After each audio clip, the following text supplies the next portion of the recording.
This is Cat Mines and Josh Schnault, Megan Carter, and Brianna with Channel 65 News. Tonight, it seems an increase in American population has caused major changes to the cities. Many towns are now overflowing with crowds of people with no place else to go. Um, the necessity for a home life has pushed many to move west in hopes of finding open spaces. And as we all know, necessity is the mother of innovation, and as such, many accomplishments that have appeared in America, such as a skyscraper at a record high of 10 stories being built in Chicago. Not many have had a chance to see this new wonder in America, but fret not, architects assure us that it will be there for many years to come. On another of tonight's topics, corruption, oppression, a broken country. A year ago, the Cuban economy was crippled when the American tariff of 1894 restored the high duties on sugarcane importation. As the job market plummeted, people of Cuba became desperate, barely able to provide for themselves and their families. Riots broke out in the streets. Angered Cuban citizens formed a rebel force, calling themselves the Insurrectos. The violence escalated into what can only be described as nothing less than urban guerrilla warfare. The Insurrectos took to torching cane fields and sugar mills, and even going as far as to blow up passenger trains in bloody demonstration. Their destructive tactics both endangered American business interests in the South and created extreme tension in the Spanish ruling over Cuba.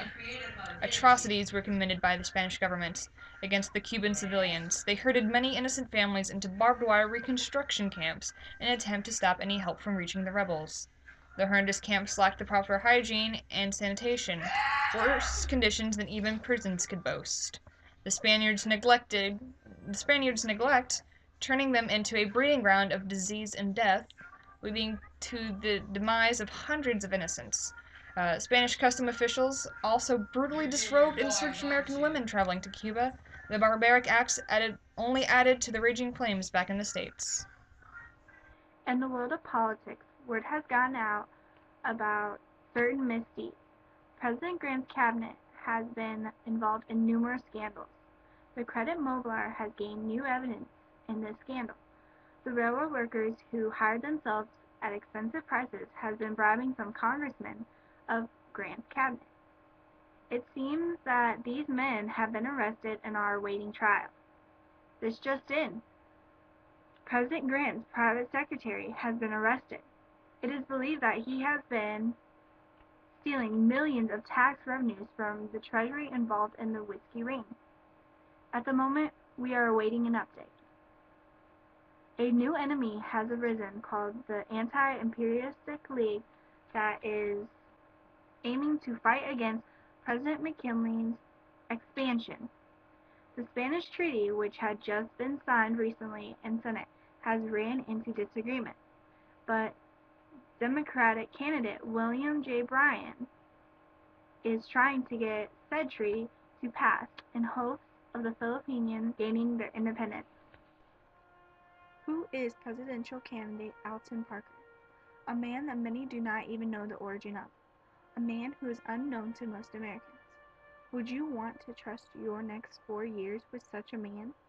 Candidate Roosevelt, on the other hand, has shown his true colors. He has shown his love for the environment in which we live in and compassion for others. He believes in this country and will never give up on making America a better place to live. Vote Theodore Roosevelt as the next president. Sponsored by News Channel 65. Having a hard day? Well, come on down to the Burnham's World Columbian Exposition in Chicago. This exposition is filled to the brim with pavilions honoring Christopher Columbus. So far it has been visited by 27 million people, and it's expecting even more visitors wanting to honor the man who helped found North America. But if that isn't your liking, a new invention has been created by the Wright brothers of Dayton, Ohio. These two brothers, Wilbur and Orville, have been able to initiate and sustain flight with mechanics. They practice their prototypes in Kitty Hawk, California, away from the bustling cities. Many people have come to watch these mechanical monsters take flight thanks to the hard work of the Wright brothers. Thanks to the newest generations, many things have changed, such as churches. In the old days, people would always listen to the church do their thinking being similar to the tradition as said church. But it appears that many churches are struggling. The older teaching methods no longer work on this newer generation. Many of these people think the teaching is irrelevant. Now a new church has appeared, liberal Protestants, who revolt against the Orthodox Calvinism. These new Protestants who are adapting the religion into the modern world.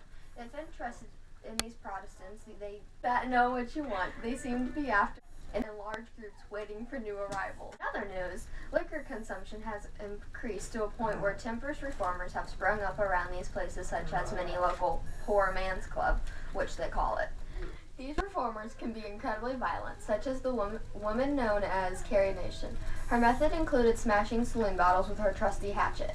At the moment, she is spending her free time in jail, but this doesn't stop other reformers who approach alcohol with a more peaceful method. Just the other day, some women began to sing songs about a sober man.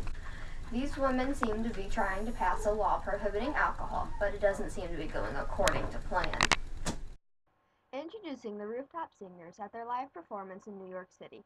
Oh, I've been working on the railroad all the live long day. It's a great place to forget all your troubles as you sing along to famous songs such as I've Been Working on the Railroad and Walk Right In. Walk right in, sit right down, Daddy, let your mind roll on. News Channel 65 is offering 2 VIP tickets to this most joyous event. All you have to do is write in. Tell us why you and your plus one deserve to attend this relaxation trip. We will be announcing the winners in a few months' time, so be sure to hurry and send that letter. Oil has been struck. The oil companies have found new uses for oil called kerosene, a flammable liquid. This liquid has officially replaced those old oil lamps. Word on the street is that there is another invention ready to outshine these new kerosene lamps. Thomas Edison is concocting an electric light bulb, which will shake the oil companies. But don't worry, if that ever does happen, gasoline will come into play when it will be used in most automobiles' internal combustion engines. It will sure leave a lasting impression on oil companies. Now, the world of agriculture is evolving. American farmers are straying from tradition to meet ends meet as they enter the business world. Some of these farmers have become involved in banking, railroading, and manufacturing. They created what they call mechanization of agriculture, a new industry based on expensive machines that does all of the farmers' work. Pretty soon we will see less successful farmers being ran off their land as farming turns into a factory type of business. A strange phenomenon has been increasing in Europe. It's become quite obvious that overpopulation has been a rising issue in many major cities, but never did we expect the recent outcome: a mass immigration. 60 million families and counting have fled across the Atlantic, hoping for the chance of a better, less crowded life in America. But this spells trouble for the young nation's economy. And the mass immigration of cheap laborers is causing a demand for a job increase, angering many local American workers. At the same time, Russia seems to be having its own social chaos. The Russian economy has fallen on hard times, and many believe the Jews are to blame. Branded as outcasts, hundreds of Jewish families have fled Mother Russia after their homes and businesses were burned to the ground. And not only are Russian cities up in arms, but so is the army. An unexpected, and some say overreactionary war has broken out between Russia and Japan, and has been going on for months now. But when both countries began to run low on both men and money, they turned to up-and-coming America to play the peacemaker. Unfortunately, both Russia and Japan left the negotiation table unhappy, severing the alliances with the young nation.